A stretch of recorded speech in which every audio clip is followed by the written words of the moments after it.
ఏదో ఒక కొత్త విషయాన్నో లేకపోతే తెలిసిన పాత విషయాన్ని ఇంకో కొత్త విధానంగానో మనం తెలుసుకుంటాం.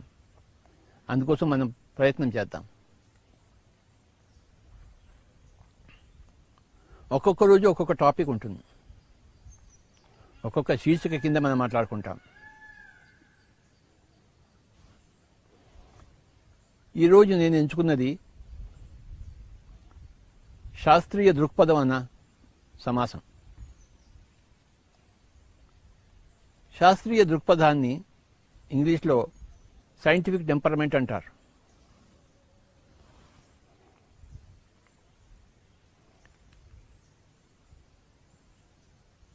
ప్రతి విషయాన్ని కూడాను ఒక శాస్త్రీయ దృక్పథంతో మనం ఆలోచించాలి, శాస్త్రీయ దృక్పథంతో మనం తెలుసుకోవాలి. ఏ విషయమైనా కానీ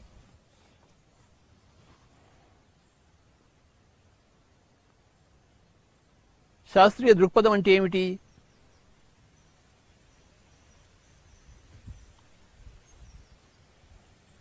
ఒకే విషయం మీద ఎన్నో ఉదంతాలు, ఎన్నో ఉదాహరణలు సేకరించడం, ఆ ఉదాంతాలు, ఆ ఉదాహరణలు అన్నీ కూడా సేకరించి తర్వాత వాటిని చక్కగా పరిశీలించడం, అందులోంచి సామ్యాలను అసామ్యాలను మనం గ్రహించడం. అప్పుడు సామ్యాలను అసామ్యాలను మనం గ్రహించినప్పుడు అందులోంచి ఒక ప్రకాశం, వెలుగు వస్తుంది, ఒక అవగాహన వస్తుంది. ఆ అవగాహన దగ్గర పెట్టుకొని ఆ అవగాహన అన్నది కొద్ది రోజుల తర్వాత మళ్ళీ అనవగాహనగా మారచ్చు. అప్పుడు మళ్ళీ ఇంకొక కొత్త విషయం గురించి ఉదాహరణలు, ఉదంతాలు సేకరించి వాటిని మళ్ళీ అందులో ఉన్న సామ్యాలు అసామ్యాలు గ్రహించుకొని ఇంకొక అవగాహనకు రావడం, ఇది ఇలా జరుగుతూనే ఉంటుంది. ఇదంతా వెలిసి శాస్త్రీయ దృక్పథం అంటారు, సైంటిఫిక్ టెంపరమెంట్. ఎవరో ఒకరు చెప్తే వెంటనే గుడ్డిగా నమ్మడం కాదు, లేకపోతే ఎవరు చెప్పకుండా మనమే ఏదో అనుకోవడం కాదు. ఏది అధ్యయనం చేయకుండా మాట్లాడుతూ ఉంటాం, అది అశాస్త్రీయత. తా పట్టిన కుందేటికి మూడే కాళ్ళు అనడం అశాస్త్రీయత, అశాస్త్రీయ దృక్పథం. శాస్త్రీయ దృక్పథం కాదు. ఒక కుందేలు ఉంది, ఒక కాలుని పట్టుకున్నాడు వాడు, మిగతా కాళ్ళు లెక్క పెట్టాడు, 3 కాళ్ళు ఉన్నాయన్నాడు. వీడు ఒక కాలుని పట్టుకున్నట్టు వీడికి తెలియదు. తా పట్టిన కుందేలుకి 3 కాళ్ళు అనేది అశాస్త్రీయ దృక్పథము.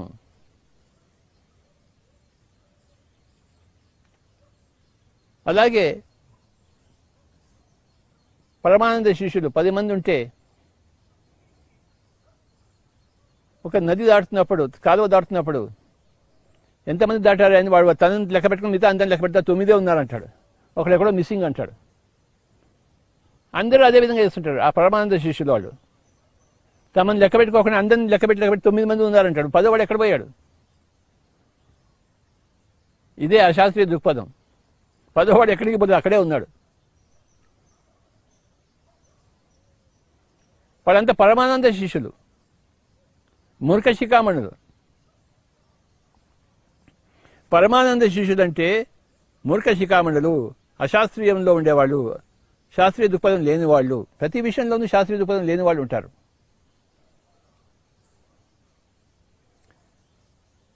ఒకసారి ఏమైందంటే, ఒక 150 సంవత్సరాల కిందట ఉత్తరప్రదేశ్లో ఒక బ్రిటిష్ ఆఫీసర్, మిలిటరీ ఆఫీసర్ భారతదేశంలో యోగులందరినీ హేళన చేస్తున్నాడు. వీళ్ళంతా యోగులట, ఏమిటో చేస్తారట అని హేళన చేస్తుంటాడు.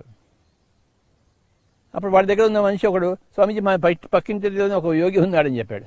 ఉన్నాడా? యోగా ఎలా ఉన్నా కొడుకు, వాడిని తీసుకురావాలని చెప్పేస్తాడు. వాడిని పట్టుకొస్తారు.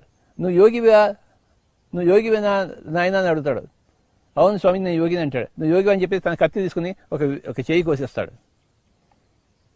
అంత దుర్మార్గుడు వాడు, బ్రిటిష్ వాడు. ఈ యోగి ఏం చేశాడు? కింద ఒక చేయి పడిపోయింది, తను వేరే చేయితో ఆ చేయిని పట్టుకుని తీసుకుని ఇక్కడ అంటించుకుని మళ్ళీ నమస్కారం పెట్టి 2 చేతులు నమస్కారం పెట్టి వెళ్ళిపోయాడు. నేను యోగిని స్వామీజీ అన్నాడు. అది వాడికి అర్థం కాదు. వాడు దాన్ని అధ్యయనం చేయడం కూడా వాడు ఇష్టపడాడు. ఎంతటి అశాస్త్రీయ దృక్పథంలో ఉంటారో లెక్కే లేదు. ధ్యానం ద్వారా క్యాన్సర్ రోగాలు అన్ని పోయాయని చెప్తున్నా కూడాను, క్యాన్సర్ వచ్చిన వాడిని చెప్తున్నా కూడాను ఈ డాక్టర్లు నమ్మరు. వీళ్ళ ఒక సైంటిస్టులు అంటే వీళ్ళ ఒక డాక్టర్లు అంట. ఈ సోకాల్డ్ సైంటిస్ట్ దారంతా అన్సైంటిఫిక్ థాట్లో ఉంటారు. ఈ సోకాల్డ్ డాక్టర్స్ అంతా కూడాను అశాస్త్రీయ దృక్పథంలో ఉన్నవాళ్ళు. వాళ్ళు డాక్టర్లే కాదు, వాళ్ళు సైంటిస్టులే కాదు. ఎందుకంటే ఒకతను క్యాన్సర్ ఉన్నవాడు, నువ్వు క్యాన్సర్ ఉన్నవాడని వాడి పరీక్షలంతా చూసిన తర్వాత వాడు ధ్యానం చేసి క్యాన్సర్ అంతా పోగొట్టుకున్నప్పుడు ఆ ఎక్స్రే కూడా చూపించినప్పుడు వాడు ఇంకా నమ్మాలి కదా. వాడు నమ్మడు వాడు. ఎందుకంటే వాడి సొంత స్వార్థం ఉంది అక్కడ. వాడికి డబ్బులు కావాలి, వాడికి శాస్త్రం అక్కర్లేదు. అశాస్త్రీయ దృక్పథంలో ఉన్నవాళ్ళే ఉన్నారు ఈ శాస్త్రీయతలో ఉన్నవాళ్ళంతా ప్రపంచంలో. అందరూ ల్యాక్ ఆఫ్ సైంటిఫిక్ యాటిట్యూడే, ల్యాక్ ఆఫ్ సైంటిఫిక్ టెంపర్మెంటే. ప్రపంచంలో ఎక్కడ చూసినా మూర్ఖులు ఉన్నారు. డాక్టర్లు కాని వాళ్ళని డాక్టర్లు అంటున్నాము, సైంటిస్టులు కాని వాళ్ళని సైంటిస్టులు అంటున్నాం మనం. వాడే కనుక నిజమైన సైంటిస్ట్ అయితే అందరూ ఆధ్యాత్మికంగా రావాల్సిందే. ఆధ్యాత్మికలోకి రాకపోతే వాడు సైంటిస్టే కాదు. వాడు నేర్చుకునేది సైన్సే కాదు. వాడికి శాస్త్రీయ దృక్పథం లేనే లేదు. వీళ్ళని సైంటిస్ట్ అంటుంటే నాకు పక్క నవ్వు వస్తుంటుంది. నవ్వాలో ఏడవాలో తెలియదు నాకు. ఆధ్యాత్మికతలో వచ్చిన వాళ్లే, దానిలో వచ్చిన వాళ్లే శాస్త్రీయ దృక్పథం ఉన్నవాళ్ళు, సత్యాన్ని నిజంగా తెలుసుకున్నవాళ్ళు, అది తెలుసుకోదలుచుకున్న వాళ్ళు. సత్యాన్ని తెలుసుకోదలుచుకుని వాళ్ళు ఎలా సత్యాన్ని తెలుసుకుంటారు? వాళ్ళకి వ్యాపారం కావాలి, డబ్బులు కావాలి. ఏమంటే సర్జరీ చేస్తారు, 4 ముక్కలు తీసేస్తారు, లక్షల రూపాయలు సంపాదిస్తారు. వాడికి లక్షల రూపాయలే కావాలి, అంతేకాని సత్యం అక్కర్లేదు వాడికి. ఇక్కడేమో ధ్యానం చేసే లక్షల మంది తమ రోగాలన్నీ పోగొట్టుకున్న వాళ్ళు ఉన్నారు. తలకాయ నొప్పి దగ్గర నుంచి క్యాన్సర్ వరకు. ఇవన్నీ వాడు చూస్తున్నా కూడా వాడు చూడకుండా ఉంటారు వాళ్ళు. ఆది శంకరాచార్య వాళ్ళు చెప్పారు, పశ్యత్ మూఢో.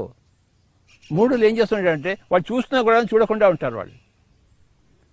అవి ఆ చూస్తున్నది వాళ్ళు అవగాహన చేసుకుంటే వాళ్ళ వ్యాపారం దెబ్బతింటుంది. వాళ్ళకి వ్యాపారమే ముఖ్యం, తాత్కాలిక లాభాలే ముఖ్యం వాళ్ళకి. ఆ పేషెంట్ ఎటుపోయినా కూడా వాడికి అనవసరం, వాడి డబ్బులు గుంజాలంతే. ఇలా ఉంటుంది ఈ సోకాల్ డాక్టర్స్, సైంటిస్ట్. 5 సంవత్సరాలు 6 సంవత్సరాలు 10 సంవత్సరాలు చదివి కాలేజీలో నేర్చుకున్న శాస్త్రం పక్క నవ్వాలనిపిస్తుంటుంది, లేకపోతే ఏడవాలనిపిస్తుంది. మనం ఏడవం కనుక నవ్వుతుంటాం. మాస్టర్లు ఎవడు ఏడవాడు, కానీ పక్క నవ్వుతాం. వీడొక శాస్త్రజ్ఞుడు అంటే వీడొక డాక్టర్ అంటే అని చెప్పేసి. చిన్న ఉదాహరణ చెప్తాను. 1963లో రేపటి నాకు పబ్లిక్ ఎగ్జామినేషన్ 12th క్లాస్, సికింద్రాబాద్లో ఉన్నాను. ఆ రోజు సాయంత్రం, రేపు పరీక్షలు ఉన్నాయనుక ఆ రోజు సాయంత్రం నేను క్రికెట్ ఆడుతున్నాను రోడ్డు మీద, తార్ రోడ్డు మీద. ఎవడో కొట్టాడు, నేను వారి ఫీల్డింగ్ కోసం డైవ్ కొట్టి పట్టుకున్నాను. కానీ నా చెయ్యి ఇక్కడ ఏదో విరిగిపోయింది, ఇక్కడ కుడి చెయ్యి. ఆ చేతితోనే రాయాలి నేను, రేపే ఎగ్జామినేషన్. ఇక్కడ బాగా వాచిపోయింది. మా అమ్మగారు నన్ను షినాయ్ నర్సింగ్ హోమ్కి తీసుకెళ్లారు, సికింద్రాబాద్లో మరాఠపల్లిలో. వాడు చూసి, ఇక్కడ డిస్లొకేట్ అయిందైనా నువ్వు 15 రోజులు కట్టులో ఉండాలి అన్నాడు అనమాట. ఆ 15 రోజుల్లో 10 రోజుల్లో నా ఎగ్జామ్స్ అయిపోతాయి, 1 సంవత్సరం అంతా వేస్ట్ అయిపోతుంది. మా అమ్మగారు ఏం చేశారు, నన్ను మా ఇంటికి ఒక స్వామీజీ ఒక ఆయన ఉన్నారు,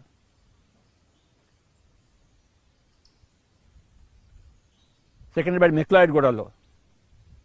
అక్కడ తీసుకెళ్ళేసి స్వామీజీ చూపించారు. ఇలా అయిందంటే మా స్వామీజీ ఆయన పక్క నవ్వాడు. నవ్వి కళ్ళు మూసుకున్నాడు, ఏదో మంత్రం చెప్పాడు. 2 నిమిషాల్లో నా నొప్పంతా పోయింది, వాపంతా తగ్గిపోయింది. మరి ఏమైందంటే అక్కడ సైన్స్ ఎక్కడ ఉంది? ఇక వెరీ సైన్స్.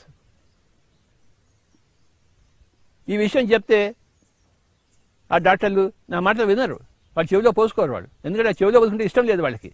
మంత్రం వల్ల నయమైందని వాళ్ళు చెప్పడానికి వినరు వాళ్ళు. వాళ్ళకి శాస్త్రీయ దృక్పథం లేదు, వాళ్ళ డబ్బులే కావాలి, వాళ్ళ సర్జరీగానే కావాలి వాళ్ళకి. ఇలా ఉంటుంది డాక్టర్లు అందరూ అశాస్త్రీయంలో ఉంటారు. కానీ మేము శాస్త్రజ్ఞులు అని చెప్పుకుంటారు వాళ్ళు. ఈ శరీరానికి భోజనమే అక్కర్లేదు. ఇప్పుడు ఈ లోకంలో, ఈ భూలోకంలో 10,000 మంది ఉన్నారు, వాళ్ళు ఏమీ తినరు. మరి వాళ్ళ శరీరం ఎలా నిలుస్తుంది, వాళ్ళకి విటమిన్స్ ఎక్కడి నుంచి వస్తున్నాయి, ప్రోటీన్స్ ఎక్కడి నుంచి వస్తున్నాయి, కార్బోహైడ్రేట్ ఎక్కడి నుంచి వస్తున్నాయంటే వాళ్ళు ఈ మాటలు వాళ్ళు విన్నదలుచుకోలేదు. వాళ్ళు అంటారు అన్నమాట. ఏమంటారో నాకు అర్థమే కాదు. ఏంటి ఆ తర్వాత వాళ్ళకి నోరు పెగలదు. వాళ్ళు సిగ్గుపడుతుంటారు, కానీ బయటికి చెప్పుకోలేరు. మై డియర్ ఫ్రెండ్స్, ప్రతి ఒక్కరు కూడా శాస్త్రీయ దృక్పథం కలిగి ఉంటేనే వాళ్ళు శాస్త్రజ్ఞులు అవుతారు. లేకపోతే వాళ్ళు మూఢులు. ఆదిశంకరాచార్యులు చెప్పినట్టు పశ్చన్నపి చిన్న పశ్యతి మూఢో, ఈ మూఢులు చూస్తూ ఉండకూడదు, వాడు చూడకుండా ఉంటారు.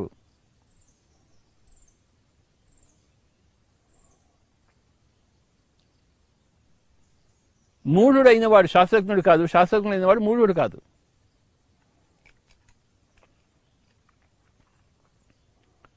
శాస్త్రజ్ఞుడైన వాడు ప్రతిదాన్ని శాస్త్రీయ దృక్పథంతో చూస్తాడు. ప్రతి విషయాన్ని, ఏ విషయం అయినా సరే శాస్త్రీయ దృక్పథంతో చూడగలిగిన వాడు, చూడడానికి ఉత్సుకత చూపించిన వాడే శాస్త్రజ్ఞుడు అవుతాడు. శాస్త్రీయ పరిశోధనలు చేస్తాడు, ఆ శాస్త్రాన్ని తెలుసుకుంటాడు, ఆ కారణకార్య సంబంధాన్ని తెలుసుకుంటాడు. వీడికి ధ్యానం ద్వారా ఆ రోగం ఎలా పోయిందో తెలుసుకుంటాడు. ఆ మంత్రం చెప్తే స్వామీజీ ఈ వాపు ఎలా తగ్గిందో తెలుసుకుంటాడు వాడు. అది తెలుసుకోకుండా ఇష్టం వచ్చినట్లు మాట్లాడుతుంటారు సైన్స్ అని చెప్పేసి. వాడు సైన్సే కాదు, అది పక్కపక్క నవ్వుతాం మనం అందరం. సైన్స్ అన్నవాడు ప్రతిదాన్ని కూలంకషంగా పరిశోధించాలి. ఎవడైనా ధ్యానం వల్ల క్యాన్సర్ పోయిందని అని చెప్పాడు అనుకోండి, వెంటనే ఆ డాక్టర్ వాడి దగ్గర పోయి, నైనా నీకు ఎలా పోయిందో చెప్పు, నాకు నేను కూడా నేర్చుకుంటానని చెప్పాలి. వాడి దగ్గర శాస్త్రం నేర్చుకోవాలి. ఏ రోగి అయితే తన ధ్యానం ద్వారా క్యాన్సర్ను పోగొట్టుకున్నాడో ఆ రోగి దగ్గరికి ఆ డాక్టర్, సోకాల్ డాక్టర్, ఆ సోకాల్ సైంటిస్ట్ వెళ్ళి నేర్చుకోవాలి. నాయనా నువ్వు ఎలా పోగొట్టుకున్నావు, నువ్వేం చేశావు అని వాడి దగ్గర కూర్చుని వాడి కాళ్ళు కడిగి వాడు నేర్చుకోవాలి. వాడు ఆ డాక్టర్, ఆ సైంటిస్ట్ వాడికి అడగడు, వాడికి అహంకారం. వాడు మణిపూరిక చక్రంలో ఉన్నవాడు. లోపల డొల్ల, పైనంతా కూడా మణి, దాన్ని మణిపూరకం అంటారు. ఊపర్ శర్వాణి అందరు పరేషాని. బయట పెట్టుకు వాడికి నెక్కులు, నెక్కుటైలు, స్టెటోస్కోప్ పెట్టుకోవాలి. లోపల ఏమీ లేదు వాడికి. లోపలంతా మూఢతుంది. వాడికి పైసలే కావాలి, డబ్బులే కావాలి. వాడికి సత్యం అక్కర్లేదు, శాస్త్రం అక్కర్లేదు. శాస్త్రీయ దృక్పథం లేనే ఉంటే వాడు ఎప్పుడో ధ్యానం దగ్గర కూర్చి ఉండేవాడు. నాయనా నువ్వు ధ్యానం చేసావా, నీ క్యాన్సర్ పోగొట్టుకున్నావా, నువ్వు ధ్యానం చేయముందు ఇవి రిపోర్ట్సా, ధ్యానం చేసినావు ఈ రిపోర్ట్సా, అంటే ధ్యానం వల్ల ఈ రిపోర్ట్స్గా మారాయా, నిజంగా నేను నీ దగ్గర నేర్చుకుంటానయ్యా, నేను నేర్చుకుని అందరికీ చెప్తానయ్యా అని చెప్పేవాడే నిజమైన శాస్త్రీయ దృక్పథం ఉండేవాడు.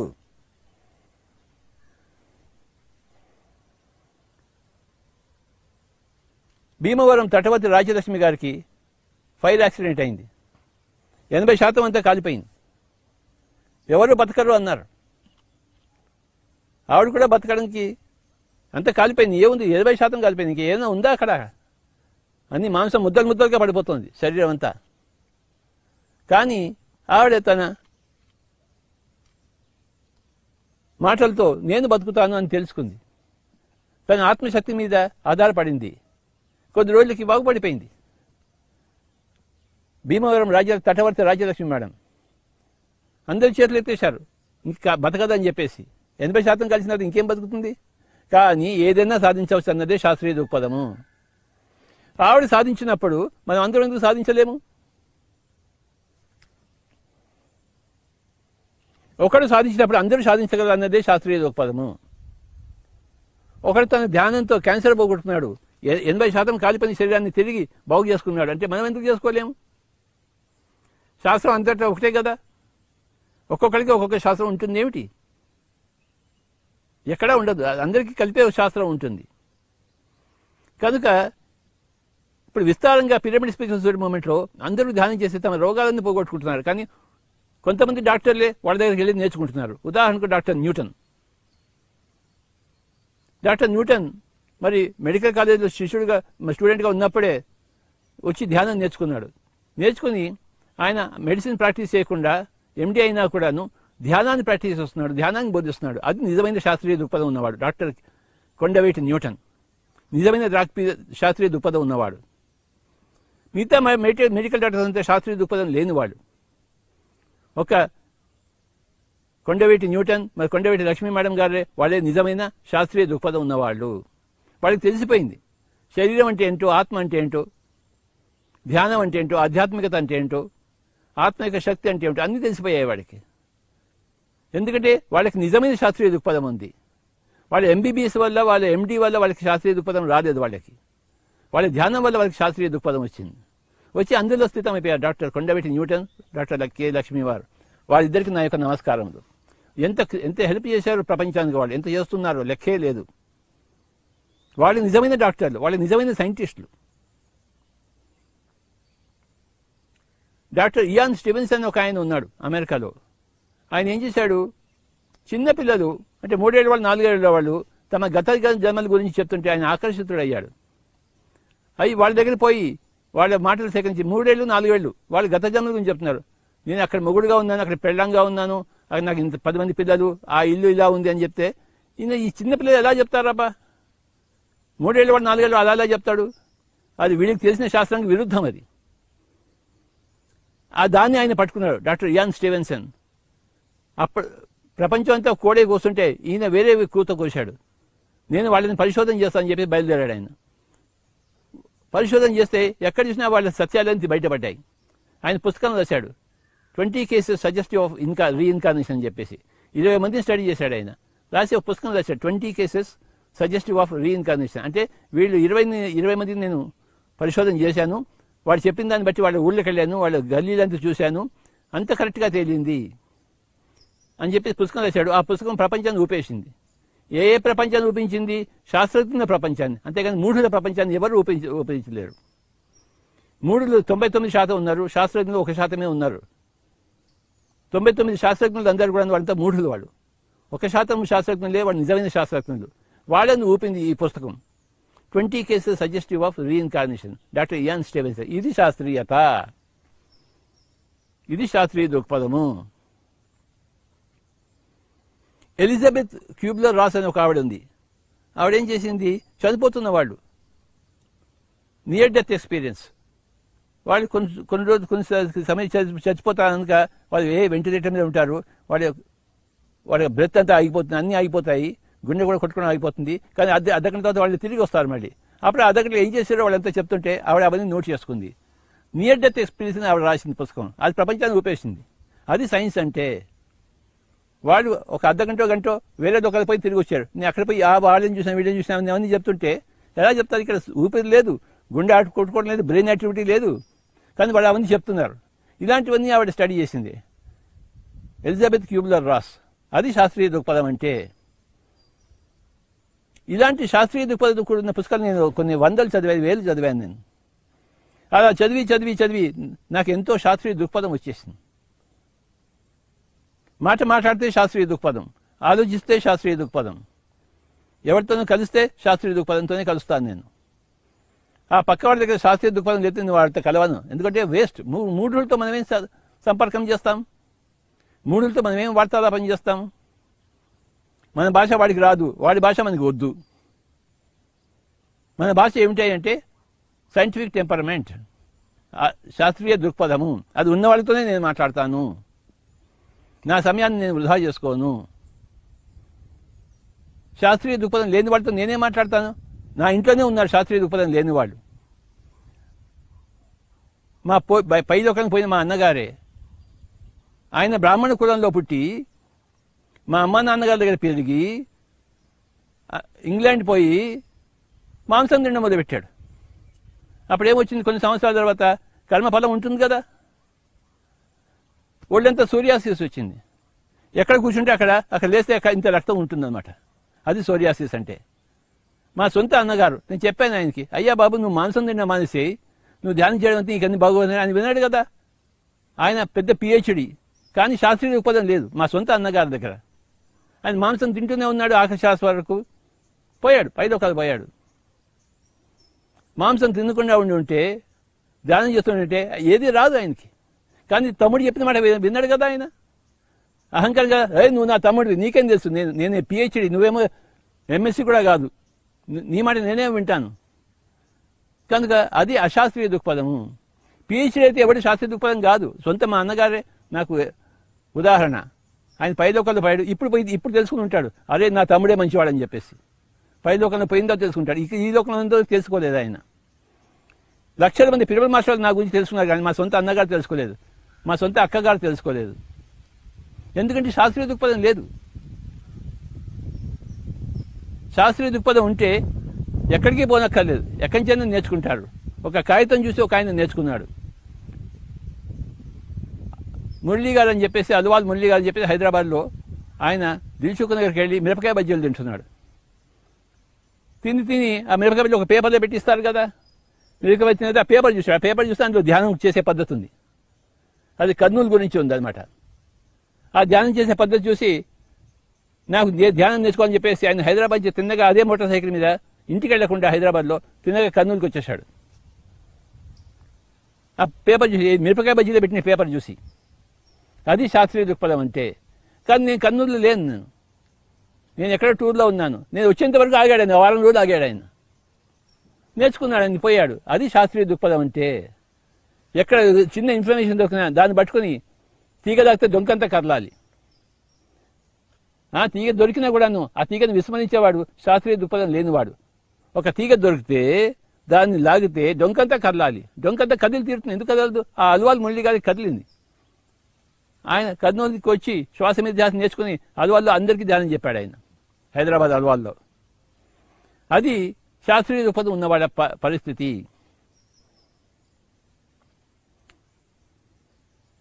వివేకానందుడు నేను దేవుడిని చూడాలి అనుకున్నాడు. ఎవరిని అడిగినా మీరు చూశారంటే ఎవరు చూడలేదన్నాడు. ఒక్కళ్ళే చెప్పారు నేను చూశానని చెప్పేసి. ఎవరంటే రామకృష్ణ పరమహంస. మరి నువ్వు చూసాను నాకు చూపించగలమంటే అందరూ చూపిస్తాను, ఎందుకు చూపించలేము? కనుక చేరాడు, ఆయన కూడా చూశాడు. ఆయన తానే బ్రహ్మమని తెలుసుకున్నాడు వివేకానందుడు. అహం బ్రహ్మాస్మి అని తెలుసుకున్నాడు. వేదాంతాన్ని ఔపోషణ పట్టాడు, తెలుసుకున్నాడు ఆయన. ఎందుకంటే శాస్త్రీయ దృక్పథం ఉన్నవాడు. మై డియర్ ఫ్రెండ్స్, శాస్త్రీయ దృక్పథం కావాలి మనకి. పిరమిడ్ స్పిరిచువల్ సొసైటీ మూమెంట్లో ఎవరు వస్తారా అంటే శాస్త్రీయ దృక్పథం ఉన్నవాళ్ళే వస్తారు. మూఢులు శాస్త్రీయ దృక్పథం లేని వాడు ఎవరు రాడు. మా సొంత అన్నగారు నా దగ్గర రాలేదు, మా సొంత పెద్ద అక్క గారు నా దగ్గర రాలేదు, మా చిన్నక్క వచ్చింది.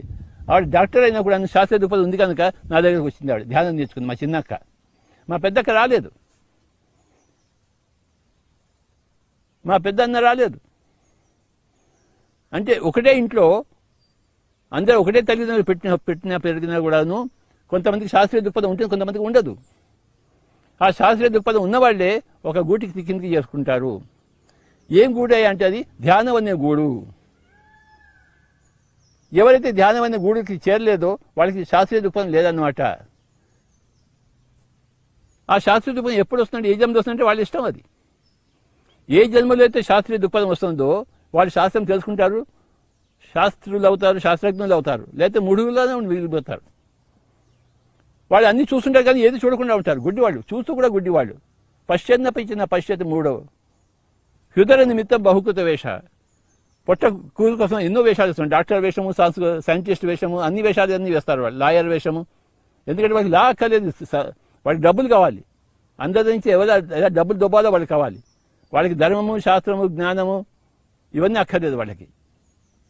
ఉదర నిమిత్తం బహుకృత వేషం, ఎన్నో వేషాలు వేస్తారు. ఏది? పొట్టకొట్టు కోసం. వాడికి పొట్ట నిండాలంతే తరతరాలుగా. ఇది ఆదిశంకరాచార్య వాళ్ళు చెప్పిన విషయం. జటిలో ముండి లుంచిత కేశ కాషాయాంబర బహుకృత. కాషాయ వేషం వేసుకుంటా నేను స్వామీజీ అని చెప్పుకోవడం కోసం. నువ్వు స్వామీజీ అని చెప్పుకోవడం కాషాయాలు ఎందుకు నీకు? ఇగో నా రంగు బాలేదా ఇప్పుడు? నా కొడతా రంగు బట్టలతో వేసుకుంటే కాషాయం సన్యాసం అవుతాడంటే అడుగుతున్నా. కానీ వీళ్ళంతా బట్టలు వేసుకుని తిరుగుతుంటారు, కాషాయ వస్త్రాలు వేసుకుని. అది వేస్తే కానీ వాడు నమ్మడు కదా. అలాంటి మూడులు అలాంటి వాళ్ళని నమ్ముతారు కదా. వీడికి మూడులే కావాలి కనుక ఆ కాషాయ వస్త్రాలు వేసుకుంటాడు. కనుక ఆదిశంకరాచార్యులు ఏం చెప్పారు? జటిలో ముండి లుంచిత కేశ. జటిలో ముండి అంటే, జటిలో అంటే పెద్ద పెద్ద జడలు వేసుకుంటారు. అప్పుడు వాడు యోగి అన్నట్టు లెక్క. జటిలో ముండి అంటే మొత్తం జుట్టంతా తీసేసి గుండు చేయించుకున్నవాడు. లుంచిత కేశ అంటే కొంతమంది ఏమంటారు, గుండు చేయించుకోరు, ఆ జుట్టుని పెరికేస్తారన్నమాట మూలతో సహా. అప్పుడు ఆ లుంచిత కేశ అంటారు. కాషాయాంబర బహుకృత వేష. కాషాయ వస్త్రాలు వేసుకుంటారు. నేను స్వామీజీని, నేను స్వామి సిద్ధానంద, స్వామి సిద్ధానంద. ఎందుకంటే కాషాయ వస్త్రాలు వేసుకున్నాడు. అంతేగాని నెక్కు టై కట్టుకుంటే వాడికి ఆనందం లేదు. వాడు బట్టలు వేసుకోడు. మై డియర్ ఫ్రెండ్స్, బట్టలతో చూపించుకోడు వాడు. జటిలో ముండి లుంచిత కేశ కాషాయాంబర బహుకృత వేష. ఎన్నో ఎన్నో వేషాలు ఇస్తుంటాడు. నేను డాక్టర్ని, నేను లాయర్ని, నేను సైంటిస్ట్ అని చెప్పుకుంటుంటాడు. కానీ వాడికి ఏమో సోరియాసిస్ ఉంది. ఒక ఫీల్డ్ ఆఫ్ సైంటిస్టే, ఇంజనీరింగ్ సైంటిస్టే, కానీ జీవితంలో సైంటిస్ట్ కాదు. సైంటిఫిక్ దృక్పథం ఉంటే అన్నిట్లోనూ దృక్పథం ఉంటుంది. ఇంజనీరింగ్లో ఉంటుంది అదే దృక్పథం, జీవితంలో కూడా ఉండి తీరాలి. దాన్ని శాస్త్రీయ దృక్పథం అంటారు. ఒక దాంట్లో ఉండి ఇంకో దాంట్లో లేకపోతే అది శాస్త్రీయ దృక్పథం ఎందుకు అవుతుంది? నీకే కనుక శాస్త్రీయ దృక్పథం ఉంటే ప్రతి దాంట్లో నీకు శాస్త్రీయ దృక్పథం ఉంటుంది. ఇంజనీరింగ్లో ఉండాలి, నీ జీవితంలో ఉండాలి, నీ దుఃఖాన్ని నువ్వు పరిశోధించగలగాలి, నీ యొక్క ఆనందాన్ని పరిశోధించగలగాలి. దుఃఖాన్ని పరిశోధించాడు బుద్ధుడు. ఆ బుద్ధుడు పరిశోధించాడు, ఆయన దుఃఖాన్ని పరిశోధించాడు. ఏం తెలుసుకున్నాడు? దుఃఖం తృష్ణ వలన అని తెలుసుకున్నాడు. తృష్ణ ఎందుకు అంటే అవిద్య వలన అని తెలుసుకున్నాడు. అవిద్య ఎలా పోతుందంటే అష్టాంగ మార్గం వల్ల పోతుందని చెప్పారు. ఆయన మొత్తంతో సైన్స్ అయిన అది గొప్ప సైంటిస్ట్ బుద్ధుడు. ఆయన పరిశీలించాడు, దుఃఖాన్ని పరిశీలించాడు. ఎందుకు వచ్చింది దుఃఖము? వీడికి చావు ఎందుకు వచ్చింది? వీడికి ముసలితనం ఎందుకు వచ్చింది? వీడికి రోగం ఎందుకు వచ్చింది? ప్యాలెస్ నుంచి ఒక రోజు బయటకు వచ్చాడు, అన్ని చూశాడు, ఇంకా అంతే. ఆయనకి ఇంకా నేను కారణం తెలుసుకోవాలి. సైంటిస్ట్ కదా ఆయన, మహా సైంటిస్ట్. వెళ్ళిపోయాడు, రాజ్యాన్ని వదిలిపెట్టేసి. అలా ఉండాలి సైంటిస్ట్ అంటే, నిజమైన సైంటిస్ట్. సైన్స్ కోసం అన్ని వదిలిపెట్టేస్తాడు.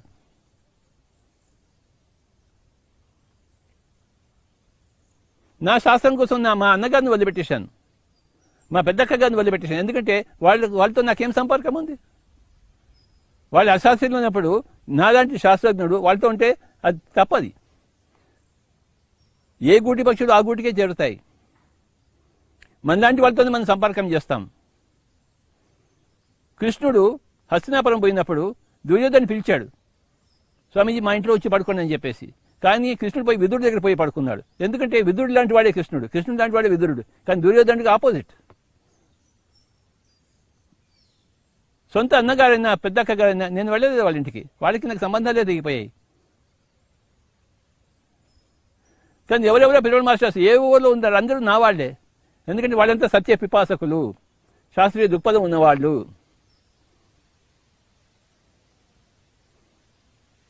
పిరమిడ్ స్పిరిచువల్ సొసైటీ మూవ్మెంట్ శాస్త్రీయ దృక్పథం ఉన్న వాళ్ళ కోసమే ఉన్నది.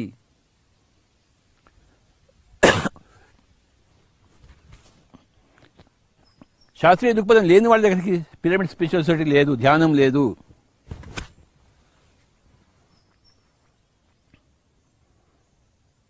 ఎవరి కోసం ఉందయ్యా పిరమిడ్ స్పిరిచువల్ సొసైటీ మూవ్మెంట్ అంటే? శాస్త్రజ్ఞుల కోసమే, శాస్త్రీయ దృక్పథం ఉన్న వాళ్ళ కోసమే అది ఉంది. ఒక మ్యూజిక్ కాలేజ్ ఎందుకు ఉంటుంది చెప్పండి? ఎవరికైతే సంగీతం కాదో వాళ్ళ కోసమే ఆ మ్యూజిక్ కాలేజ్ ఉంది. సంగీతం అక్కర్లేని వాళ్ళకి మ్యూజిక్ కాలేజ్ ఉంటుందేంటి? మా సొంత నాన్నగారికి సంగీతం అంటే ఇష్టం లేదు. ఏట్రా సంగీతం నేర్చుకుంటావు, సంగీతం డబ్బులు ఇస్తుందా అంటాడు ఆయన. మా అమ్మగారికి ఏమో విపరీతమైన ఇంట్రెస్ట్ సంగీతం మీద, అదే సంగీతం నేర్చుకోవాలని చెప్తుండేది. మా నాన్నగారు నీ దాంట్లో డబ్బులు రావురా అనేవాడు. ఎందుకంటే ఆయనకి ఇంట్రెస్ట్ లేదు సంగీతం మీద. ఆయన ఏదైనా మ్యూజిక్ కాలేజ్ వెళ్తాడు ఏంటి, ఎక్కడైనా తబలా నేర్చుకుంటాడు ఏంటి? ఆయన నేర్చుకోడు ఆయన, ఎందుకంటే ఆయనకి ఇంట్రెస్ట్ లేదు ఆయనకి. దానికి విరుద్ధమైన నా తండ్రి గారు. కానీ మా అమ్మ దానికోసం కనుక నేను సంగీతం నేర్చుకున్నాను. అలాగే ఆధ్యాత్మికత అనేది ఎవరికి ఉంటుంది? శాస్త్రీయ దృక్పథం ఉన్న వాళ్ళకే అది. శాస్త్రీయ దృక్పథం లేని వాళ్ళకి ఆమడ దూరం ఆధ్యాత్మికత, చుక్కెదురు. ప్రతి ఇంట్లోనూ సగం మంది శాస్త్రీయ దృక్పథంతో ఉంటారు, సగం మంది శాస్త్రీయ దృక్పథం లేని వాళ్ళు ఉంటారు. ప్రతి ఇంట్లోనూ ఉంటారు. అందరూ కలిసి పెరిగిన వాళ్ళే, కలిసి పుట్టిన వాళ్ళే, కలిసి పెరిగిన వాళ్ళే. కానీ కొంతమందికి శాస్త్రీయ దృక్పథం ఉంటుంది, కొంతమందికి ఉండదు. కానీ వాళ్ళ రెండు జాతులుగా విడిపోతారు. శాస్త్రీయ దృక్పథం లేని వాళ్ళంతా కూడా అశాస్త్రీయంగా జీవిస్తూ దుఃఖాలు పాలవుతారు, సోరియాసిస్ పాలవుతారు. శాస్త్రీయ దృక్పథం ఉన్న వాళ్ళంతా కూడాను ఆరోగ్యంతో పాలవుతారు, హాయిగా కలిసిమెలిసి ఉంటారు, జీవితాన్ని సఫలం చేసుకుంటారు. ఏ విధంగా సఫలం చేసుకోవాలో ఆ విధంగా సఫలం చేసుకుంటారు శాస్త్రీయ దృక్పథం ఉన్నవాళ్ళు. శాస్త్రీయ దృక్పథం లేని వాళ్ళు ఏ విధాలుగా నిష్ఫలం చేసుకోవాలి జీవితాన్ని, ఆ విధంగా నిష్ఫలం చేసుకుంటాడు. ఒకడు తాగి చేస్తాడు, ఇంకోడు మాంసం తిని చేస్తాడు.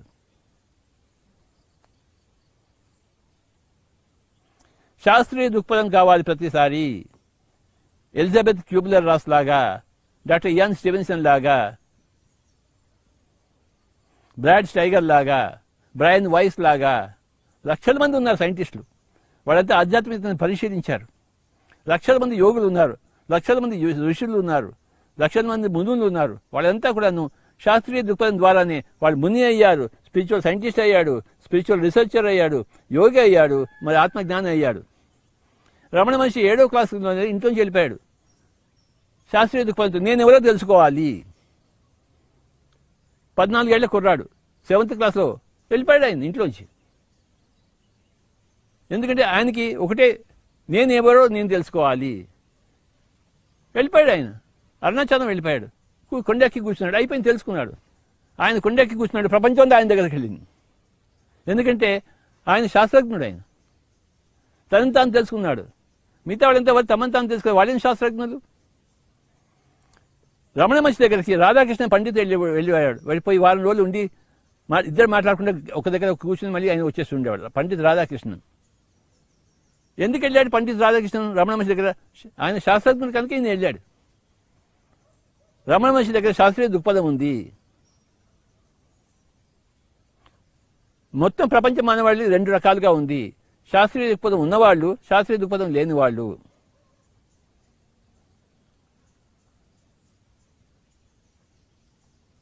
శాస్త్రీయ దృక్పథం లేని వాళ్ళు హిందువులుగా ఉండొచ్చు, క్రిస్టియన్స్గా ఉండొచ్చు, ముస్లిమ్స్గా ఉండొచ్చు, మతాధికారులు అవుతారు, కానీ ఆత్మజ్ఞానులు కాలేరు వాళ్ళు. వాళ్ళకి అందులో ఉండి డబ్బు సంపాదించాలంతే, అందులో ఉండి పేరు సంపాదించాలంతే, అందులో ఉండి జ్ఞానం సంపాదించాలని లేదు వాళ్ళకి. ఎవరైతే జ్ఞానం కోసం ఉన్నారో వాళ్ళకే ఆధ్యాత్మిక తత్వం ఉంది అని లెక్క, సైంటిఫిక్ స్పిరిట్ ఉన్నది లెక్క, శాస్త్రీయ దృక్పథం ఉన్నట్టు లెక్క. జ్ఞానం కావాలి. శాస్త్రీయ దృక్పథం ఉన్న వాడికి జ్ఞానం వచ్చి తీరుతుంది. నాకు శాస్త్రీయ దృక్పథం చిన్నప్పటి నుంచి ఉంది కానీ నేను ఈ పిరమిడ్ స్పిరిచువల్ మూవ్మెంట్ స్థాపించగలిగాను. స్థాపించిన తర్వాత ఎవరెవరికైతే ఆధ్యాత్మిక దృక్పథం ఉందో వాళ్ళందరూ నా దగ్గరికి వచ్చారు. డాక్టర్ కె న్యూటన్, అందరూ, ఒక సాయి కుమార్ రెడ్డి, ఒక శివప్రసాద్, వీళ్ళంతా ఎందుకు వచ్చారు నా దగ్గరికి?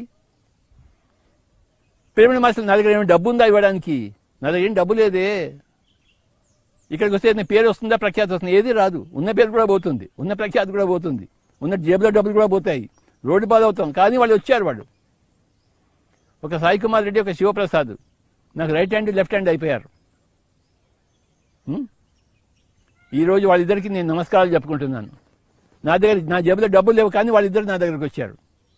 ఒక ఆయనేమో ఆంధ్రప్రదేశ్ చూసుకున్నాడు, ఇంకో ఆయనేమో భారతదేశాన్ని చూసుకున్నాడు. ఇద్దరు ప్రపంచాన్ని డివైడ్ చేసుకుని వెళ్ళారు. ఒక ఆయన యూరోప్ తీసుకెళ్ళాడు, ఇంకో ఆయన ఆస్ట్రేలియా తీసుకెళ్ళాడు నన్ను. ఎందుకు వాళ్ళు నా దగ్గర చేరారంటే శాస్త్రీయ దృక్పథం ఉన్నవాళ్ళు. బాంబేకి వెళ్ళాను, శ్రేయస్ దాగా గారు కలిశారు. ఆయన ఎందుకు నాతో పాటు కలిసారంటే ఆయనకి శాస్త్రీయ దృక్పథం ఉంది.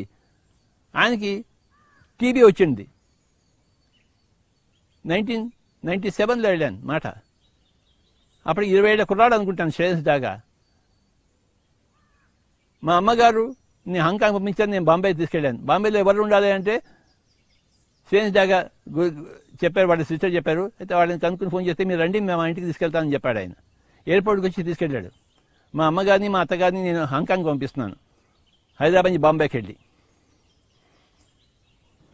శ్రేయస్ దగ్గర ఉన్నాం. అప్పుడు ఏంటి సంగతి అంటే అదే ఫస్ట్ టైం నేను చూడాను శ్రేయస్ దాగాని. ఆయనకి టీబీ వచ్చింది. ఎందుకంటే వాడు 6 నెలల కిందట ఆయన తండ్రి చనిపోయారు. ఆ డిప్రెషన్లో ఆయనకి టీబీ వచ్చింది. డాక్టర్లు అంతా ఇచ్చారు, టీబీ వస్తే ఏమేమి చేయాలో అని చెప్పారు వాళ్ళు. నేను వెళ్ళాను కదా అప్పుడు, నాయన టీబీ లేదు, బీపీ లేదు, నువ్వు ధ్యానం చేయి అన్నీ పోతాయని చెప్పాను. మనకు తెలిసిన విద్య అది. మన శాస్త్రీయ దృక్పథంతో మనకు తెలిసిన జ్ఞానంతో మనం చెప్పాము. అవి పాటించాడు ఆయన. 1 నెల రోజులు పాటించాడు. టీబీ ఎక్కడ పోయిందో పోయింది. ఒక 1 నెల రోజుల తర్వాత మళ్ళీ డాక్టర్కి చూపించుకుంటే శ్రేయస్ దాగా గారు టీబీ లేదని చెప్పాడు డాక్టర్. నేను చెప్పిన మందులు బాగా వాడి ఉంటావే అన్నాడు. బాగా వాడాను స్వామీజీ అన్నాడు. మీరు చెప్పిన మందులే వాడాను, అన్ని మీరు చెప్పినట్టు చేశాను, హాయిగా ఉన్నాను, మీ ద్వారా టీబీ పోయింది. ఆ డాక్టర్ ఎంతో సంతోషించాడు.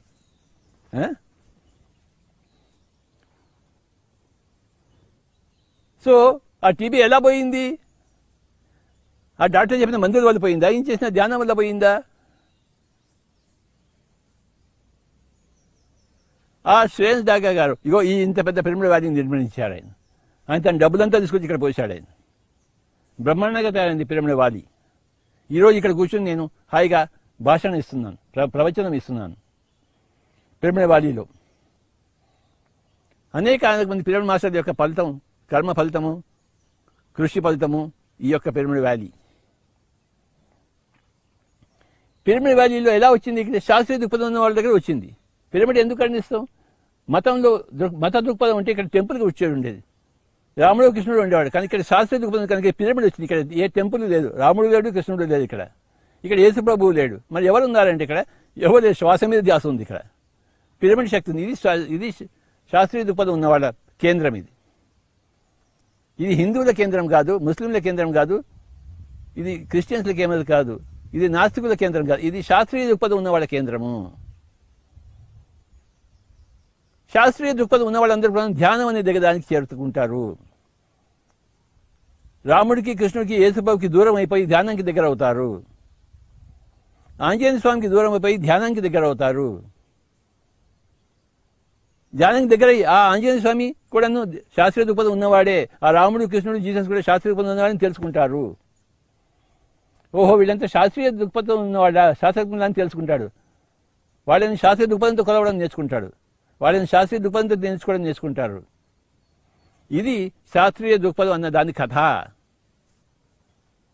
ఈరోజు ఈ శాస్త్రీయ దృక్పథం గురించి మనం విస్తారంగా తెలుసుకుంటున్నాము. న్యూటన్ ఏం చెప్పాడంటే, డాక్టర్ సర్ ఐజాక్ న్యూటన్ 2 పాయింట్ల మధ్య దూరం ఒక స్ట్రేట్ లైన్ అని చెప్పాడన్నమాట. డాక్టర్ ఐజాక్ న్యూటన్ ఒక 400 సంవత్సరాల కిందటి వాడు. కానీ ఐన్స్టైన్ వచ్చి ఏం చెప్పాడంటే, 2 పాయింట్లు ఉంటే దానికి దగ్గర దారి ఒక కర్వ్ అని చెప్పాడు. ఇది స్ట్రేట్గా ఉంటే కాదు, కర్వ్ అని చెప్పాడు. ఎందుకంటే space itself is curved.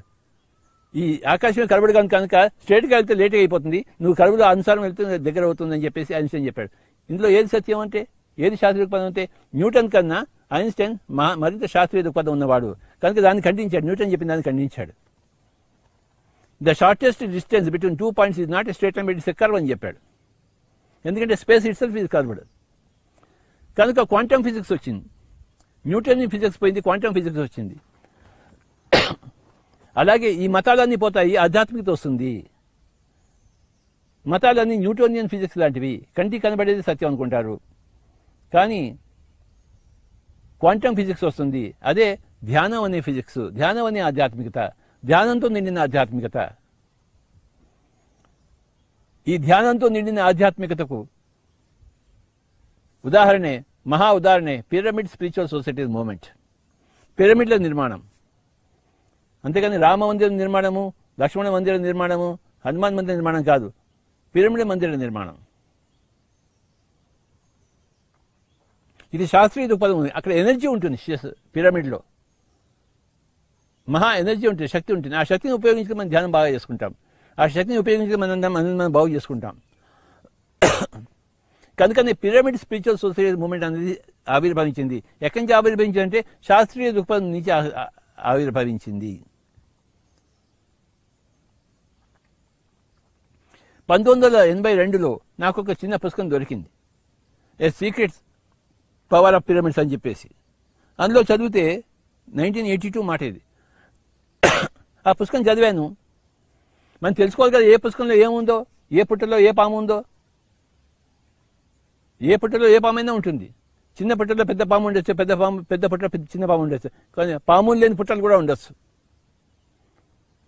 కనుక ఏ పుస్తకంలో ఏముందో అని చెప్పి చదువుతాం. మనం చదివినప్పుడు పిరమిడ్లో ఎంతో శక్తి ఉందని తెలిసింది నాకు.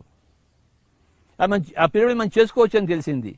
కర్నూలులో ఉద్యోగం చేస్తున్నప్పుడు 1982లో మా కార్పెంటర్ని పిలిచాను. నాయన ఈ కొలతలతో పిరమిడ్ చేసిస్తావా అంటే, చేసిస్తాం స్వామీజీ అన్నాడు. వాడికి ఏమో చేసిస్తాడు, యాంగిల్ ఇస్తే వాడు చేసేస్తాడు. వాడు కార్డ్బోర్డ్తో 2 పిరమిడ్ తయారు చేశాడు, చిన్న పిరమిడ్లు.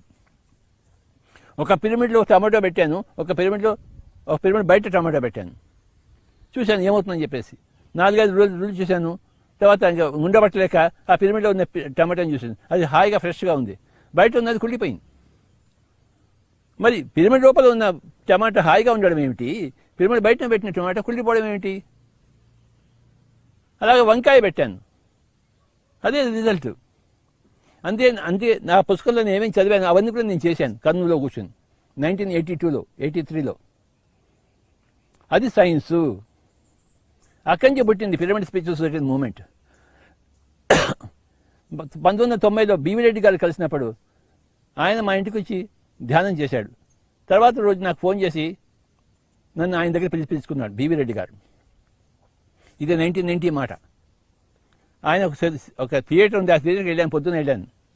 ఏంటి స్వామీజీ నన్ను పిలిచారంటే, నేను రాత్రి మీ ఇంటికి వచ్చాను, ధ్యానం చేశాను, నాకు ఎంతో అనుభవం వచ్చింది, నాకు చాలా బాగుంది, నా ఇంత భూమి అంతా ఉంది, మీ ఇంటికి వచ్చేవాళ్ళు ఇక్కడ ఒక ధ్యాన కేంద్రం కట్టిద్దాము, మీ అనుమతి ఉంటే అని అన్నాడు ఆయన. 1990లో బివి రెడ్డి గారు. ఆయనకి గొప్ప నమస్కారాలు. స్వామీజీ ధ్యానం చేసుకోవడానికి మా ఇంట్లో నాకు పెద్ద హాల్ ఉంది, మీరు నాకు ఏదైనా ఇవ్వదలుచుకుంటే నాకేమో ఇంకో హాల్ అక్కర్లేదు, నాకు ఏదైనా ఇవ్వదలుచుకుంటే మీరు పిరమిడ్ ఇవ్వండి అని చెప్పాను. ఆయన అడిగాడు పిరమిడ్ అంటే ఏంటి, ఆయన ఎప్పుడు వినలేదు ఆయన. అప్పుడు నేనేం చేశాను, నా దగ్గర ఉన్న పుస్తకాన్ని ఆయనకి ఇచ్చాను. బాబు మీరు చదవండి పుస్తకాన్ని, మీకు బాగా ఉంటే మీరు నాకు పిరమిడ్ ఇవ్వండి అని చెప్పాను. ఆయన పుస్తకం చదివి ఆయన నిశ్చయించుకున్నాడు, నాకు పిరమిడ్ ఇవ్వడానికి నిశ్చయించుకున్నాడు ఆయన. ఆయన తన ఇంజనీర్ని పిలిపించి ఈ కొలతలతో ఈ అబ్బాయికి పిరమిడ్ కట్టించింది ఆయన అన్నాడు. అక్కడ కర్నూలు బుద్ధ పిరమిడ్ ధ్యాన కేంద్రం వచ్చింది. 1990లో 91లో తయారైంది. 92లో కల్లా నేను ఉద్యోగం మానేసి నేను ఈ విధానం చేపట్టాను. నేనేం రామ మందిరం కోరుకోలేదు, కృష్ణ మందిరం కోరుకోలేదు, నేను ఒక పిరమిడ్ కోరుకున్నాను ఆ బివి రెడ్డి గారి దగ్గర. నాకు ఆయన ఇచ్చాడు ఆయన. నేను ఏది కోరుకుంటే అదే నాకు వస్తుంది కదా. ఆ మొట్టమొదటి పిరమిడ్ వచ్చింది, ఆ బుద్ధా పిరమిడ్ ధ్యాన కేంద్రము. ఆ మొట్టమొదటి పిరమిడ్ ధ్యాన కేంద్రం బుద్ధా పిరమిడ్ ధ్యాన కేంద్రానికి పిరమిడ్ స్పిరిచువల్ సొసైటీ మూమెంట్ అంతా రుణపడి ఉంటుంది, ఎందుకంటే అది ఆది ధ్యాన కేంద్రం. శ్రీ బివి రెడ్డి గారికి శతకోటి నమస్కారాలు, ప్రణామాలు. బ్రహ్మర్షి బివి రెడ్డి గారికి పిరమిడ్ స్పిరిచువల్ సొసైటీ మూమెంట్ ఆయనతోనే ఆవిర్భవించింది. మొట్టమొదటి పిరమిడ్ వచ్చింది. పిరమిడ్ దేనికి సంకేతము? శాస్త్రీయ దృక్పథానికి సంకేతము. అది మతానికి సంకేతం కాదు. ఒక మందిరం, ఒక మస్జిద్, ఒక చర్చ్ మతానికి సంకేతము. కానీ పిరమిడ్ అనేది శాస్త్రీయ దృక్పథానికి సంకేతము, శక్తికి సంకేతము, ఎనర్జీకి సంకేతము. Pyramid spiritual society movement pyramid నుంచి ఆధారపడింది, శాస్త్రీయ దృక్పథం నుంచి ఆధారపడింది. ఈజిప్ట్లో మహా పిరమిడ్లు కట్టారు వాళ్ళు. అంత కట్టడం ఇప్పటికీ కూడా ఎవరికి సాధ్యం కాదు. అంత టెక్నాలజీ ఎలా వచ్చిందో, అది ఎలా వచ్చింది? అది పైలోకా నుంచి, నక్షత్ర లోకా నుంచి వచ్చిన వాళ్ళు తమ ఆత్మశక్తితో, ధ్యాన శక్తితో పెద్ద పెద్ద రాళ్ళని తమ మనసు ద్వారా కోసి దాన్ని పైకెత్తి, మనసు ద్వారా పెట్టారు వాళ్ళు. అంతేకాని చేతులతో పెట్టింది కాదు. అది చేతులతో పెట్టిందో అని చెప్పేసి హిస్టరీ బుక్స్లో ఉంటుంది, కానీ ఎవరు చేతులతో పెట్టింది కాదు. అది చేతులతో ఎవడు అలా పెట్టలేడు. చేతులతో పెట్టగలిగిన శక్తి, టెక్నాలజీ ఇప్పుడు కూడా లేదు, ఇంకా అప్పుడేలా వస్తుంది. కానీ వాళ్ళ మనోశక్తితో ఆ రాళ్ళని తీసుకొచ్చి, రాళ్ళని కోసి మనోశక్తితో రాళ్ళని పేర్చారు ఆ మహా పిరమిడ్లను. ఆ పిరమిడ్ దేనికి సంకేతం అంటే మనోశక్తికి సంకేతము, ధ్యానానికి సంకేతము, ఆత్మజ్ఞానానికి సంకేతము. ఏ మనోశక్తితో అయితే హనుమంతుడు ఎగిరి వెళ్ళి సంజీవని పర్వతాన్ని తీసుకొచ్చాడో ఆ మనోశక్తి అన్నమాట.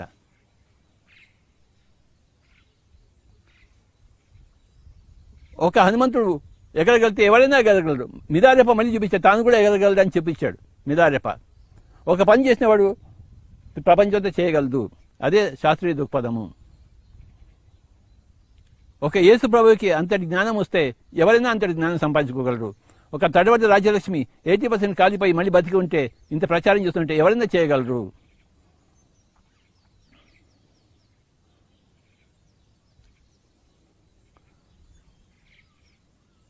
మై డియర్ ఫ్రెండ్స్, ఈరోజు కథా వస్తువు శాస్త్రీయ దృక్పథం అన్నది ఎంత ఇంపార్టెంటో నా జీవితం అంతా నా శాస్త్రీయ దృక్పథం కోసం నేను అంకితం చేశాను.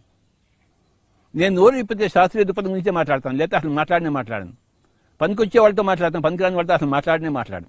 నాకు వాళ్ళతో సంబంధం లేదు. నా అక్కగారైనా, నా అన్నగారైనా, నా తండ్రి గారైనా, నా తల్లి గారైనా.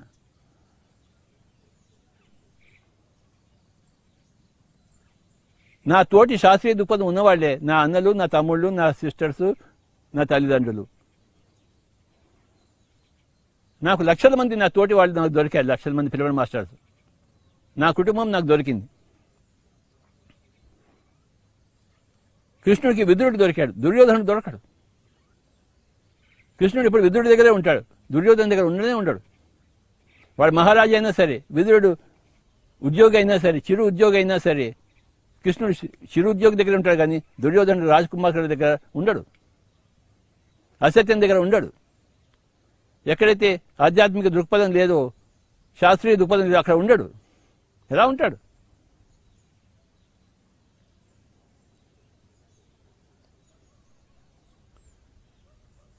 కుచేలుడితో ఉంటాడు, విదురుడితో ఉంటాడు, ఉద్ధవుడితో ఉంటాడు.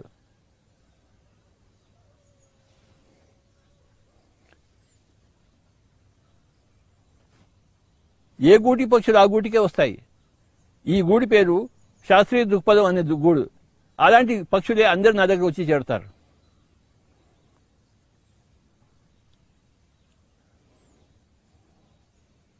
డాక్టర్ న్యూటన్ లాంటి వాళ్ళు, ఒక సాయి కుమార్ రెడ్డి లాంటి వాళ్ళు, ఒక శివప్రసాద్ లాంటి వాళ్ళు, ఒక శ్రేయస్ జాగా లాంటి వాళ్ళు, లక్షల మంది పేర్లు నేను చెప్పగలను.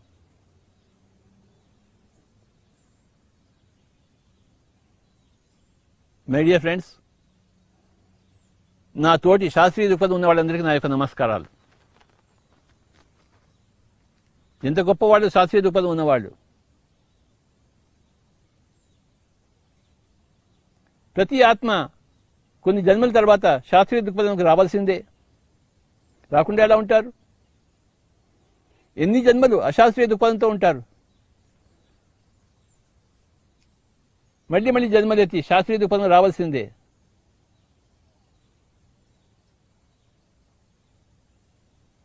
మా నాన్నగారు, మా పెద్దన్నగారు అందరూ మళ్ళీ జన్మలెత్తి శాస్త్రీయ దృక్పథంకు రావాల్సిన వాళ్లే.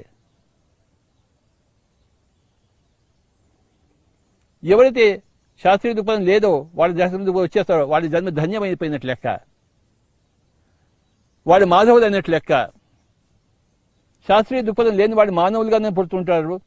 శాస్త్రీయ దృక్పథం ఉన్నవాడు అచిరకాలంలో మాధవులుగా తయారైపోతారు. మళ్ళీ వాళ్ళు పుట్టరు. మానవులు పుడుతూ ఉంటారు, మాధవులు పుట్టరు. పుట్టకుండా పైలోకాల్లో ఉండి ఈ సృష్టిని అంతా పరిరక్షిస్తుంటారు, పర్యవేక్షణ చేస్తూ ఉంటారు, యాజమాన్యం చేస్తూ ఉంటారు. ఎవరు అంటే మాధవులు. మాధవుడికి తేడా ఏమిటి అంటే, మానవుడు శాస్త్రీయ దృక్పథం లేనివాడు, మాధవుడు శాస్త్రీయ దృక్పథం ఉన్నవాడు ప్రతి దాంట్లోనూ.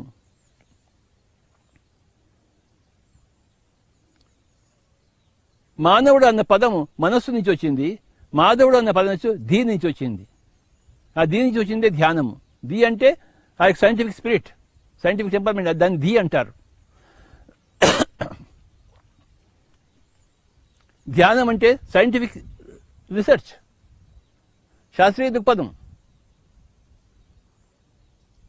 ధ్యాని, ధీమంతుడు, ధీశాలి. బలశాలి కాదు, ధీశాలి. కండలు పెరిగితే బలశాలి, నీ ఇంటెలిజెన్స్ పెరిగితే, నీ యొక్క సైంటిఫిక్ స్పిరిట్స్ పెరిగితే వాడు ధీశాలి అవుతాడు. ధైర్యం ఎక్కడి నుంచి వస్తుంది? ధీ నుంచి వస్తుంది. భయం ఎక్కడి నుంచి వస్తుంది? ఆ ధీ లేకపోవడం నుంచి వస్తుంది.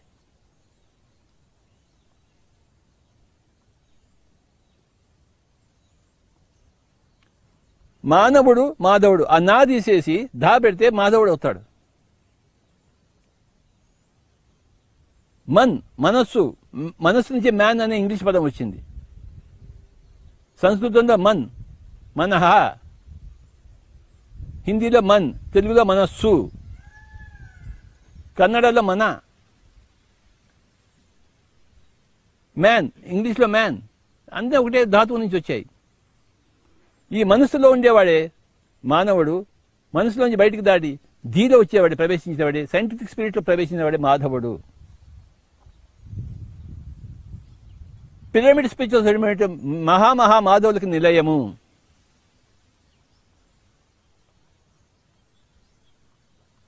ఆ ధీ ఉన్నవాడే మేధావి. మేధావి అని ఎవరిని అంటాం మనం? ఆ శాస్త్రీయ దృక్పథం ఉన్నవాడిని అంటాం మేధావి అని చెప్పేసి. శాస్త్రీయ దృక్పథం లేనివాడిని ఏమంటాం? వాడు మేధావి కాడే, వాడు మూర్ఖుడు. వాడు పశ్యన్నపి చిన్న పశ్యతి మూఢవు యుదర నిమిత్తం బహుకృత వేష. ఈ శాస్త్రీయ దృక్పథం లేనివాడు అందరి గురించి చెప్పాడు ఆది శంకరాచార్యుల వారు.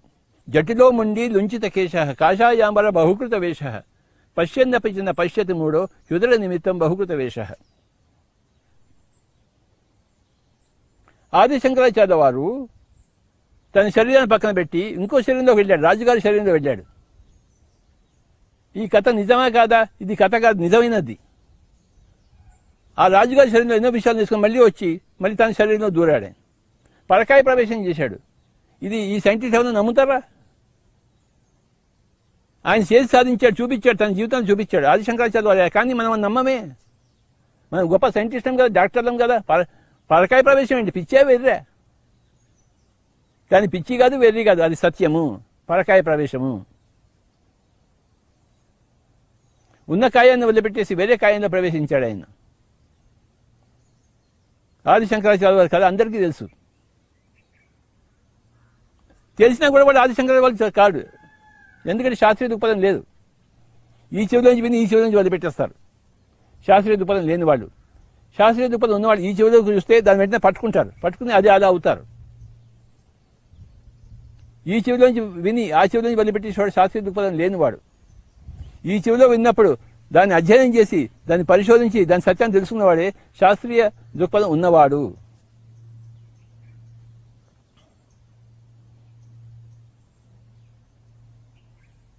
ధ్యానానికి వచ్చిన వాళ్ళంతా శాస్త్రీయ దృక్పథం ఉన్నవాళ్ళు. శాస్త్రీయ దృక్పథం లేకపోతే ఎవరు ధ్యానానికి లోపలికి రాడు. మా అమ్మగారు ధ్యానంలోకి వచ్చింది, మా నాన్నగారు రాలేదు. మా అమ్మగారికి శాస్త్రీయ దృక్పథం ఉంది, మా నాన్నగారికి శాస్త్రీయ దృక్పథం లేదు. మా పెద్దన్న గారికి శాస్త్రీయ దృక్పథం లేదు, వాడు రాలేదు. మా చిన్నక్క శాస్త్రీయ దృక్పథం ఉంది, ఆవిడ వచ్చింది. ఇది మా కుటుంబ కథ. కాసేపు మనం అందరం ధ్యానం చేద్దాం మై డియర్ ఫ్రెండ్స్. ధ్యానులం అవుదాము, మేధావులం అవుదాము, మాధవులం అవుదాం. దీన్ని సంపాదించుకుందాం. శ్వాస మీద ధ్యాస, ఎవరు ఒకటి తెరవద్దు. ప్రతి మానవుడు కొన్ని జన్మల తర్వాత మాధవుడికి అయి తీరవస్తుంది, అయి తీరుతాడు. కొన్ని జన్మల వ్యత్యాసం ఉంటుంది అంతే, అదో వ్యత్యాసమే కాదు. అది పైలోకం చూస్తే ఈ జీవితము క్షణభంగురం. కొద్ది క్షణాల వ్యత్యాసమే ఉందన్నమాట మాధవుడు కావడానికి. ఎందుకంటే ప్రతి జీవితం ఒక క్షణమే, క్షణభంగురం. జీవితం క్షణభంగురం. కొన్ని క్షణాలు లేట్ అయితే అది ఆలస్యం కానే కాదు. అది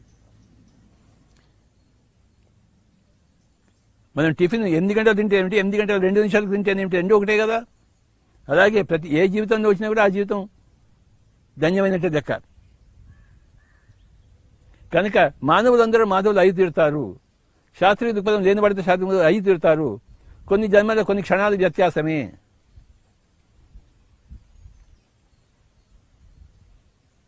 ప్రతి పిల్లవాడు పెద్దవాడు అవుతాడు. ప్రతి మాధవుడు అయి తీరుతాడు. తీరుతున్నాడు. అలా జరుగుతోంది. ధ్యానంలో రాకముందు మానవుడు, ధ్యానంలో వచ్చిన తర్వాత మాధవుడు. ధ్యానంలో రాకముందు మూఢుడు, ధ్యానంలో వచ్చిన తర్వాత మేధావి. ససేమిరా కళ్ళు తెరవరాదు. ఒక 10 నిమిషాలు ధ్యానం చేద్దాం. మేధావి అవుదాం, మాధవులం అవుదాం.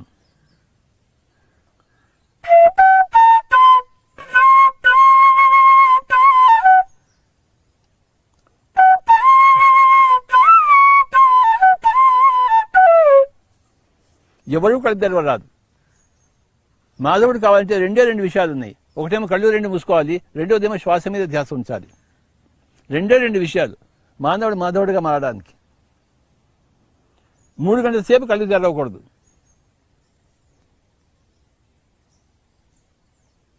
3 గంటల సేపు శ్వాస మీద ధ్యాస ఉంచాలి. అయిపోయింది. వాడు మానవుడు కాస్త కథం అయిపోయి మాధవుడిగా ఉద్భవిస్తాడు. కేవలం 3 గంటలు కళ్ళు 2 మూసుకుని శ్వాస మీద ధ్యాస ఉంచితే ప్రతి మానవుడు మాధవుడిగా అయిపోతాడు. ఎంత సులభమో చూడండి. మన ఇంట్లో మనం కూర్చుని మన కళ్ళు రెండు మూసేసుకుని మన శ్వాసతో మనం కూడి ఉండాలి. మన మానవత్వం పోయి మనకి మాధవత్వం వస్తుంది, మన మూఢత్వం పోయి మన మేధావితత్వం వస్తుంది.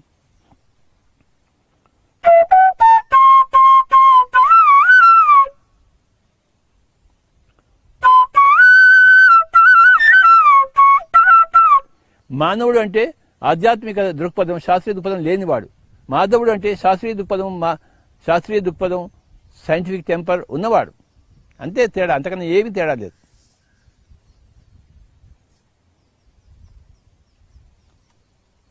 గుడ్డిగా నమ్మేవాడు మానవుడు, శాస్త్రీయ పరిశోధన చేసి తెలుసుకున్నవాడు మాధవుడు.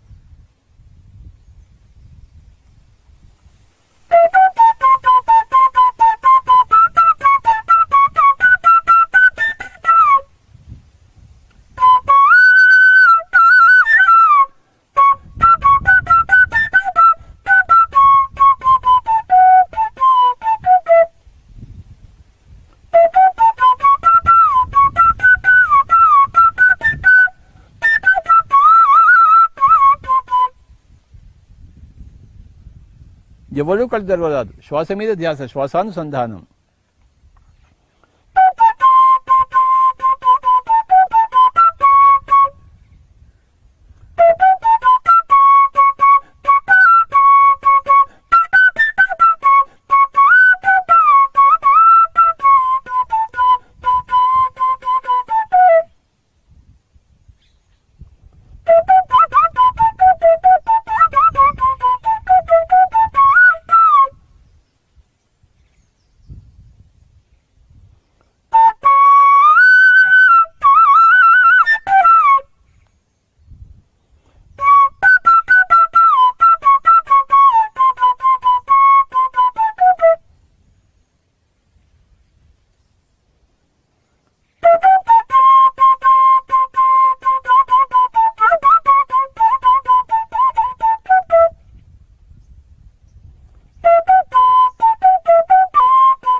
శాస్త్రీయ దృక్పథం ఉన్న వాళ్ళందరూ ఒక గుడికి వస్తారు. ఏ గుడి అంటే pyramid spiritual societies movement, PSSM.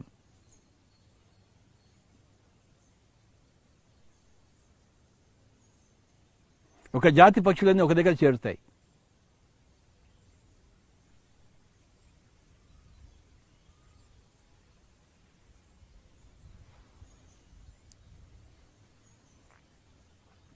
ఇంకొక 5 నిమిషాలు.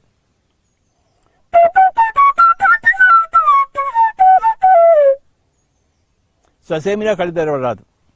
మనం ధ్యానులం కావాలి కదా, మన ధీమంతులం కావాలి కదా, మన ధీశాలులం కావాలి కదా, మన మాధవులం కావాలి కదా, మన బుద్ధుళ్ళం కావాలి కదా.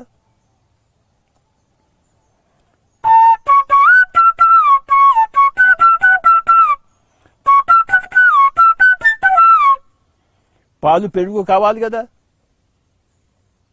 పాలు పాలుగానే ఉండిపోకూడదు కదా, పెరుగు కావాలి కదా. మానవుడు మానవుడిగా ఉండిపోకూడదు, మాధవుడిగా కావాలి కదా. ధ్యానం అని తోడు వేస్తే మానవుడు మాధవుడిగా అయిపోతాడు, ఆ తోడు ఉండాలి కదా. సజ్జన సంగతి అని తోడుని కోరుకోవాలి, స్వాధ్యాయం అని తోడుని కోరుకోవాలి, ధ్యానం అని తోడుని కోరుకుంటే, శ్వాస మీద ధ్యాసాన్ని తోడు కోరుకుంటే అన్ని పాలన్నీ కూడా పెరుగు అయిపోతాయి. మానవులందరూ మాధవులు అయిపోతారు నిశ్చితంగా. ఇదంతా శాస్త్రం.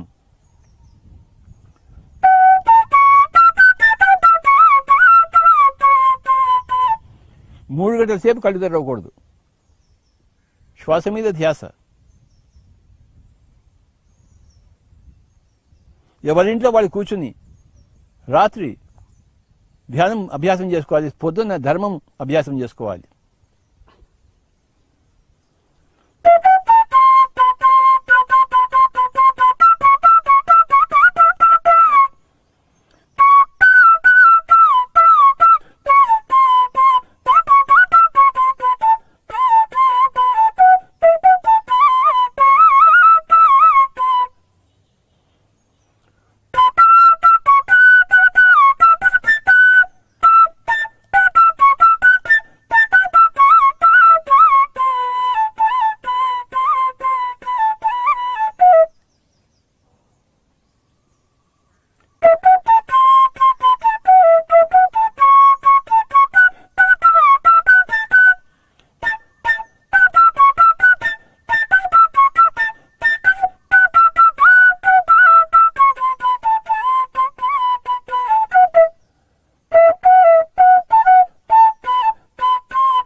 ఆఖరి 1 నిమిషం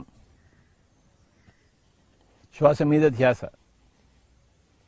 శాస్త్రీయ దృక్పథం.